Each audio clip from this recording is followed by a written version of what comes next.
welcome to another edition of the Front Row Roundtable Show presented by Ralphie's. Thank you very much for being here. I'm Norm Waymer. This is Big John Malkowski. This is Marty Bin. And we'll take you through the next 30 minutes as long as you don't change the channel. How are you? I'm fantastic. It's terrific. I last weekend, a lot of things happened that still make me shake my head and scratch my head, so I'm prepared to discuss any of the things that I wouldn't have predicted. All right, we had tape last week before the Ohio State-Michigan game. Ohio State fan, Michigan fan. We actually watched the game together, though, actually. Did you hold him and tell him it'd be okay while he rocked back and forth? No. Did you rock back and forth, wondering why it won't end? Yeah, pretty much. I don't know how many times I said, come on. Here, please help me as a fan understand some things.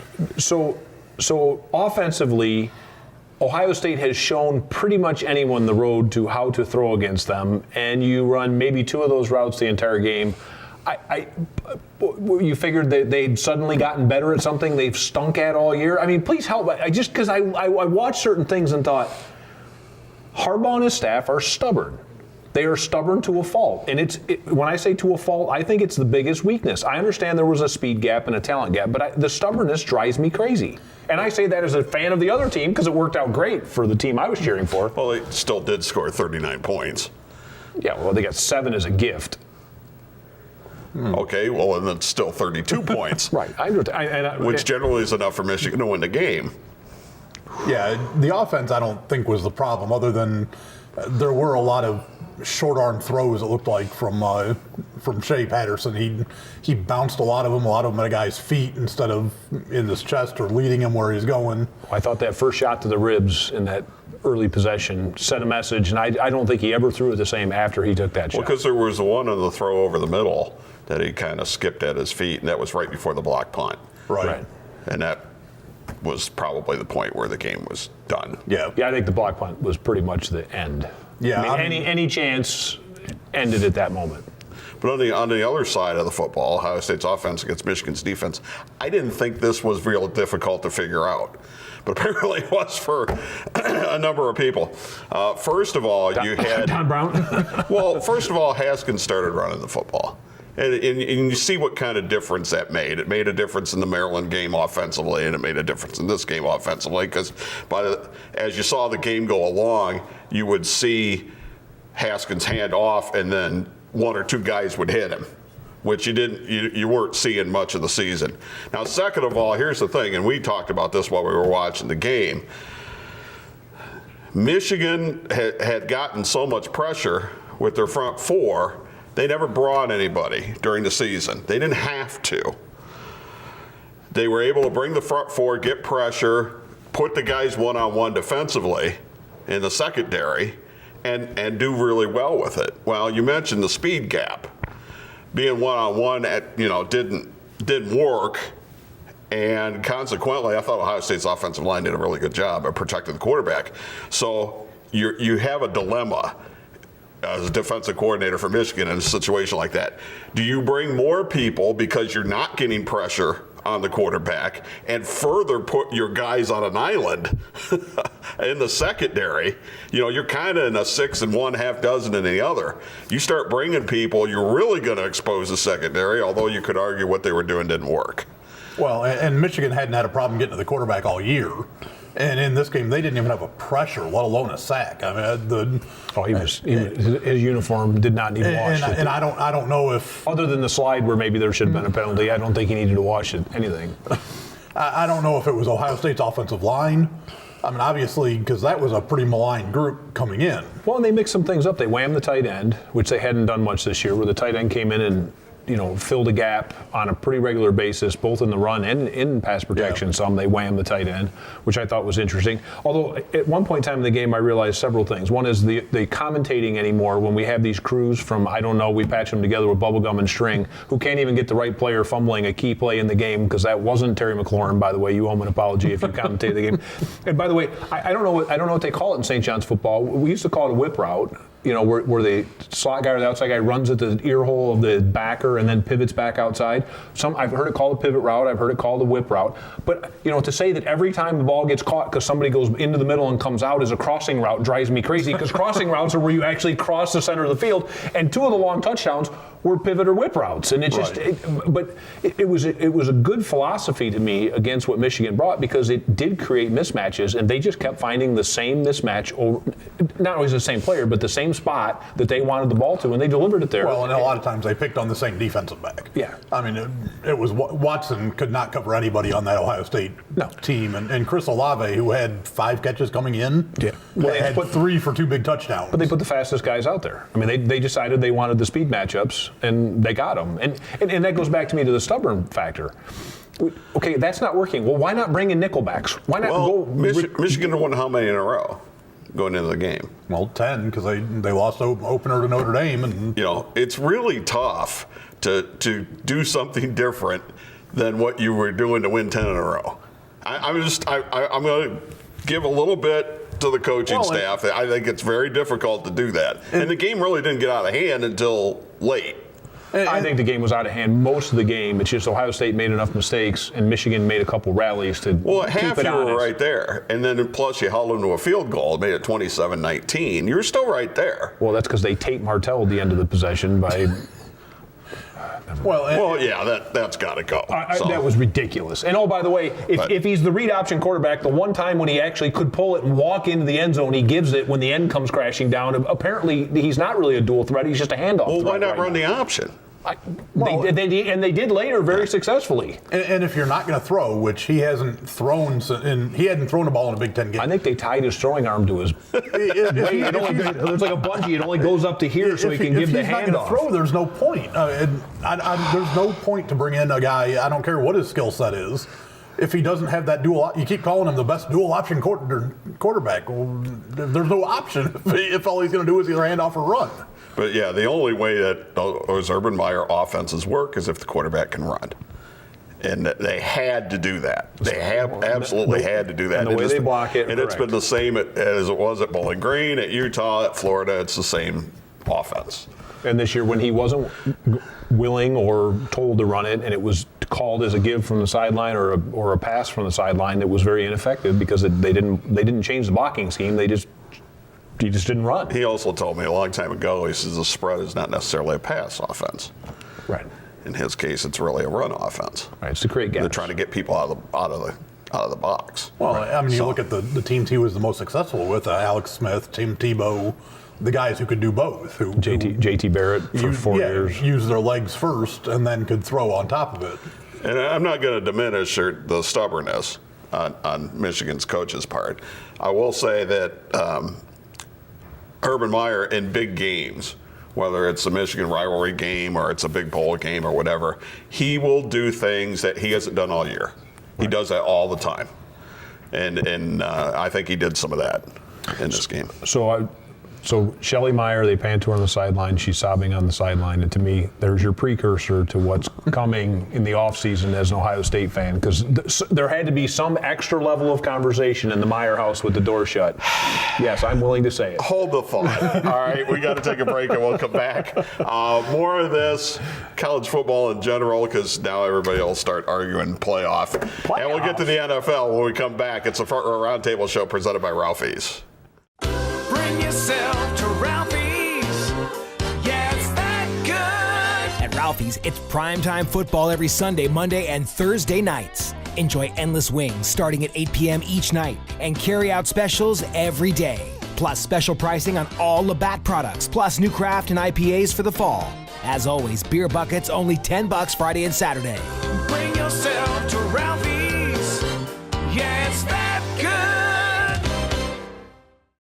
Mortgage Marty here. We hear every day here at Fairway how tight the housing market is, how there's just so few great homes out there. And I want to remind everybody we have a fantastic suite of renovation products. They are basically designed where you can buy a house, borrow extra money over and above the sale price, get contractors lined up, and we pay them after closing. So the work is done after closing. You get to pick who you're going to use, and you can buy that house, fix it up, and create what you want. With as tight as the market is right now, in fact, I have probably a half a dozen customers who are to the point where they're so frustrated they're about to give up. So just think renovation loan. It's December Decadence as Powerbomb Wrestling is back in action in Toledo on a special Friday night event on December the 28th, 7 p.m. at St. Clements Hall, 2990 Tremainsville. Amazing 8-match to defense the heavyweight title against Unchained Brandon Day. The enforcer Andy Shane goes one-on-one with Sexy Sean Casey, with Malice, Queen Amidada, and the Circus of Pain all in action. Get your advanced discount tickets right now at pbwexcitement.com as they make a great Christmas gift. It's Powerbomb Wrestling, Friday, December the 28th in Toledo.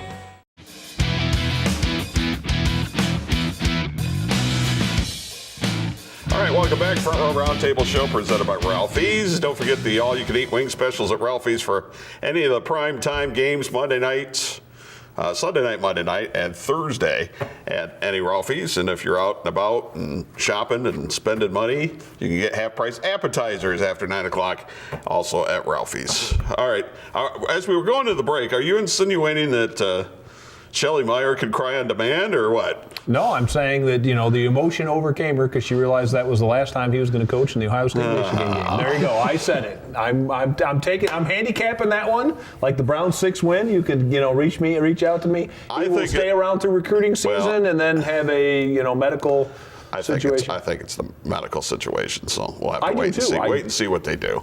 And he didn't definitively answer the question because he's been asked a lot this last week.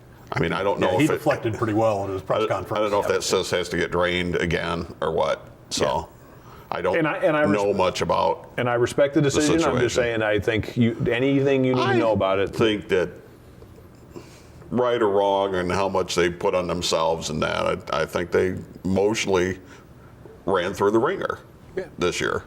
I agree with that. And to be underdogs and pull this game out and still win the division and go to the Big Ten championship game, it kind of occurred to me just from a Dan Dockage tweet, and if you don't follow Dan Dockage on Twitter, you should. Going into this game, he says, the team is still 10-1. So you can't tell that to any Ohio State fan. You wouldn't prior to the think game. so, no. Based on the way everybody was talking, but now they are. Now they're 11-1, right? They weren't really 10-1 a week ago, and now they really are 11-1. Because it was amazing how midway through the third quarter, all of my irrational, crazy Ohio State fans started selling me on why they deserve, and why they deserve the playoff bid if they win the Big Ten championship. Like it was like the lights went off and the roaches came out. It was awful. Let's just hope that it was an early blowout, because we taped this before tonight. It was an early blowout, otherwise you're probably not watching this anyway. Because if it's a tight game, hopefully you're DVRing this. So yes. Because everything will happen. Oklahoma, Texas will have happened. Alabama, Georgia will have happened. One thing I do want to say, though, doesn't Notre Dame have a distinct advantage for the fact that they don't have to play in a conference championship game? Absolutely. I don't care if it's Texas or Northwestern or who you're playing. You have to go out and play. And these conference championship games have tripped up plenty of teams throughout the history of from the BCS on to the playoffs. I'm not saying necessarily they're playing a crappy schedule. That's not what I'm saying. Well, but they still, have the second toughest schedule in the country. But still, you don't have to play that Ball State extra game. That was tough. Right. Alabama played, I don't know what, Trinity or Hope or Mercy. Maybe a little tougher than the Citadel. Yeah, well. And Alabama played, but here's my thing. I think this is an anomaly. It's not going to happen very often. And the fact that they ran the table, I mean, Clemson's ACC schedule is, is that really a conference championship game? No. I understand technically it is, but the ACC, that other division. When the other team that you're playing is unranked, no, there's not much in the conference. And how many times has the other side of that other side of the conference been awful? Oh, yeah. For whoever's come out of Clemson's side. I mean, it's been for a while, and it's kind of like the Big Ten. I mean, awful. There's not a team. The team out of the West is always ranked. It's not. This year they're ranked, and the offenses from the West are truly rank. That is true. But yes. There are very few outstanding teams. What are you in favor of? I'm in favor of my offense's execution, or I'm in favor of their execution. Tell me about the execution. I'm in favor of it. Was it McKay? Is that right? John McKay? Yes. All right, you did get a chance to talk about the first place Dallas Cowboys last week. And actually they played Thursday, so we're probably really not talking about it anyway since they're playing New Orleans. So the only reason they haven't finished circling the drain is because the Redskins, Alex Smith, shed some hair, and the drain's a little plugged right now. So somebody's just got to go in there and grab the hairball, and then the whole rest of the East can follow the rest of the division down the drain, because that is a awful division. It's nice that the Lions continue the Thanksgiving tradition of blowing games. Did you see the Jeopardy question? No. Oh, no. yes. What NFC North team has never been to a Super Bowl and something? Never won a Super Bowl. No, never been to a Super Bowl. And has only won one playoff game in the last whatever years. And so the Detroit Lions were a Alex Trebek barbed trivia question, which bring me to, I started texting all of you Lions lovers who hate on me when I call him Matt Statfiller about whether they should trade him to the Jaguars right now. By the way, Blake Bortles got benched. I know that he was a playoff caliber quarterback in some people's mind at the beginning of the year. You were wrong. I was wrong. He's won a playoff game. That's more than Matt Stafford's done. Okay, and then so I was saying, I was wrong. If you trade him, then because the question is by 2030, could they turn it around? Because that was by 2030, and I said, well, Stafford had to get traded or retire. You've got to try at least two of the other quarterbacks in the draft, and then you got to luck on the one who is on a rookie contract, and then you have a chance. And oh, by the way, the Fords have to sell the team. Well, he was texting me when Amari Cooper started going off against the Redskins. And I texted right back. I said, this is fantastic because the Cowboys are going to think he's this good. And Jerry Jones is going to give him this huge contract. He and Dak Prescott are and then he's going to start dropping balls again. Huge, stupid money. Oh, yeah, Jerry. Oh, I think it's great. Jerry has a recency bias that exceeds any sort of rational thought, and that primetime game alone had him salivate. He's probably already starting to, take the bundles of hundreds and put it on the Cooper side of the safe at the Bank of Jerry. I think it's going to be fantastic. It's awful. I like the trade, but I hate what's about to happen. It's one of them distance things. You can see it coming a mile away. And you can't make it stop. You just, yeah, no thanks. NFC East is not too fantastic. All right, so all of you Browns haters who are getting on me about them winning 6 games, this is another Band-Aid I was taking to rip off. So I've looked at the rest of the schedule. I'm willing to concede the home game against Cincinnati, but the other ones you're not going to be favored in any of them, and you've got to win 2 out of those 5. And I'm to make it a push, right? That's a push. They got to go 3-2, and they've already won 2 in a row for the first time in 65 games. The Bengals are at. How does Jackson still have a job? A.J. Green's out, and they're a different team when A.J. Green's out. None of that explains how Jackson still has a job. I saw a stat actually that Hugh Jackson, when he's on the sidelines for teams, are 2-7 on the season. For the 2 teams that he's coached for, that when he wasn't on the sidelines, they're like 7-5. So obviously, when he's on the sidelines, is the problem. Yeah, I mean, and how does he help Marvin Lewis? How does he have a job? I don't understand. Well, Marvin Lewis is the big one. I mean, how does Jackson get a job that quick? And how does he add anything to that team? And how does Marvin Lewis have a job? Simply, Marvin Lewis hired him because 1, there's no possibility of Hugh Jackson taking his job, and 2, it makes him look better by sheer comparison. So we got to take a time out. More NFL, and we'll look ahead to tomorrow's schedule when we come back. It's the Front Row Roundtable show presented by Ralphie's. Bring yourself to Ralphie's. Yeah, it's that good. At Ralphie's, it's primetime football every Sunday, Monday, and Thursday nights. Enjoy endless wings starting at 8 p.m. each night and carry-out specials every day. Plus special pricing on all Labatt products, plus new craft and IPAs for the fall. As always, beer buckets only $10 Friday and Saturday. Bring yourself to Ralphie's. Yeah, it's that good. Mortgage Marty here. We hear every day here at Fairway how tight the housing market is, how there's just so few great homes out there. And I want to remind everybody we have a fantastic suite of renovation products. They are basically designed where you can buy a house, borrow extra money over and above the sale price, get contractors lined up, and we pay them after closing. So the work is done after closing. You get to pick who you're going to use, and you can buy that house, fix it up, and create what you want. with as tight as the market is right now, in fact, I have probably a half a dozen customers who are to the point where they're so frustrated they're about to give up. So just think renovation loan. It's December Decadence as Powerbomb Wrestling is back in action in Toledo on a special Friday night event on December the 28th, 7 p.m. at St. Clements Hall, 2990 Tremainsville. Amazing 8-match to defense the heavyweight title against Unchained Brandon Day. The Enforcer Andy Shane goes one-on-one with Sexy Sean Casey, with Malice, Queen Amidada, and the Circus of Pain all in action. Get your advanced discount tickets right now at pbwexcitement.com as they make a great Christmas gift. It's Powerbomb Wrestling, Friday, December the 28th in Toledo.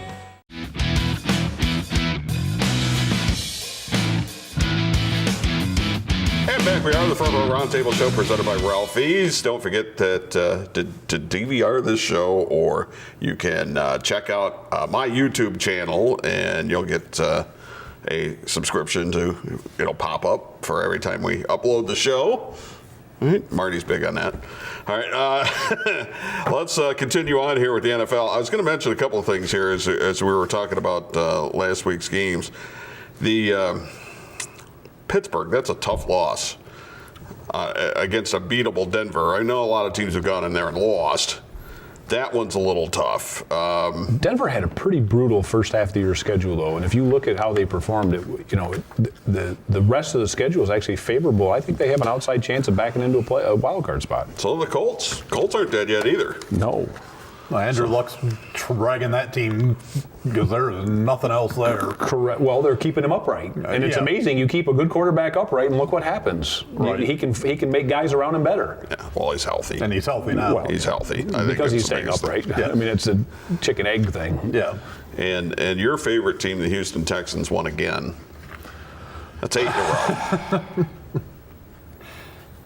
I'm not saying a word. Let's talk about this week's. It's 8 in a row, man. Let's talk about this week's I'm bye telling weeks that you. aren't really bye weeks. There's a game in theory that we're going to treat like a bye He week. has this theory that nobody will ever jump up and win something unexpectedly. We were during the break. Oh, there's only 4 or 5 teams that have a chance to win the Super Bowl. Well, no, I'm sticking with it's that. not true. We could have wrote it down 6. Because it's on the YouTube channel, we're going to look again and see who wins the Super Bowl at the end and see whether I was incorrect. I'm willing to take your money. I'm willing to double I'm down not on saying whatever this- stupid thing I said 5 weeks ago. I'm not saying this year specifically. I'm saying in general. And I'm saying in general in the NFL, as much as we all like to talk about parity, a few teams are the ones It's like that the rise to difference between weather and climate. Weather is what's happening now. Climate is what you expect to happen over the long term. I got it. I'm not the president. I understand. If you didn't see, I'm letting that go. That you direct your cards and letters to him. But if you watched any of that on Monday night, I mean, they got things going offensively, and Watson's playing really well, and he's between Deshaun Watson and Jameis Winston. Night and day. It's turning out that way. Because I think most people probably would have thought it would have been Winston. One learns from his mistakes. One by all accounts, is a great teammate. I mean, One's a high character guy, the other one's a low character guy, and you just don't know that for certain until you start seeing him I think in in the this NFL. case you did know that. Yeah. I think the question was whether Watson could develop into an NFL passer or not, and the answer is clearly yes, because I think you knew he was a high character guy by all accounts coming out, and I think we all know crab legs that Jameis and Uber had some little issues. It's my Tourette's or. That's okay. Well, and Deshaun Watson had 2 games where Nick Saban had a month to prepare for him, and Watson went off and had great games. So you knew he could do it. You just didn't know if he could do it at the next level.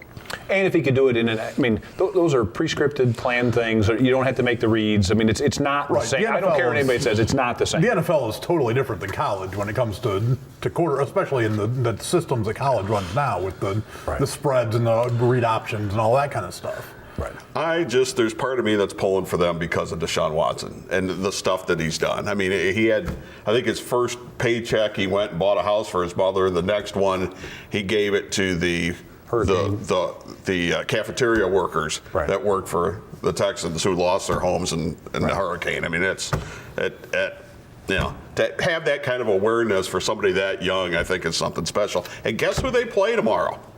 Cleveland. But Cleveland's playing really well too. So Should be a good game. So 8 in a row is what you're saying.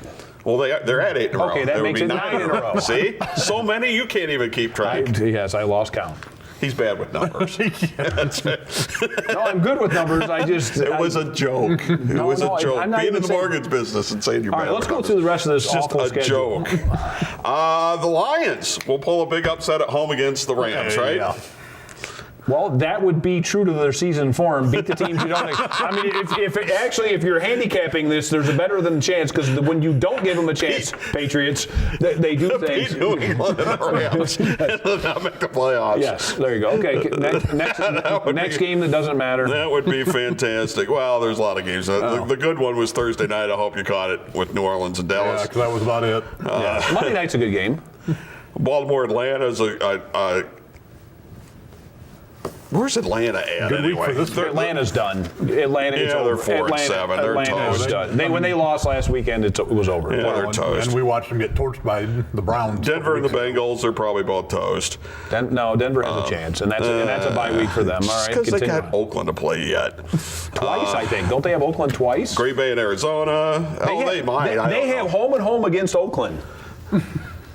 So there's two. I mean, there 2 wins. You get the Bengals win. That's 3 of your Well, last how 5. bad are the Cardinals if they lost to Oakland? I just want to tell Awful. We knew that. Green Bay Cardinals. Who cares? Yeah. They had the first pick right in their hands. Buffalo, Miami. Oakland did, and they screwed it up. Chicago has a bye week against the Giants. Buffalo ain't the same team they were early. They're much more competitive now. Josh Allen has really turned into a lot better quarterback than I think a lot of us thought. Well, running anyway. Yes. You know I don't like agreeing with him, what he said. That's like saying Lamar Jackson's a successful NFL quarterback because he can scamper. Well. I'm not prepared to drink that Kool-Aid either. I agree with you. The rest of the 1 o'clock stink. They're awful. They are awful. Arizona, Green Bay, Buffalo, Miami, Bears and the Giants, Carolina, Tampa Bay, Colts and the Jaguars. God, Jaguars are awful now. I mean, if you don't have a fantasy team, you don't care about any of those games. 4 o'clock, Jets and Tennessee. Kansas City will drill Oakland. Correct. Oh my God, that might be a running clock in the second half. Second half, mid-second quarter. Well, in high school, you can't have a I know. running clock Oh, till the that's right. second half. So, Yeah. Minnesota, New England. That's a There's game a at 4 o'clock. There's a game we care about. San Francisco, Seattle. We don't. Nope. Sunday night, the Chargers and the Steelers. There's a game we care That's about. a good game. That's the best Yeah, game of the but weekend, I probably. hate both teams. So, You can hate them both, but that's a good game, Well, and I know, that's a but relevant game for a lot of reasons. but one of them has to win, and then the big Monday night matchup, Washington and Philadelphia. You realize Philly still has a way to find their way back into this mess? Oh, at the end of this weekend, the NFC East leaders could be 6-6, and there could be 3 of them.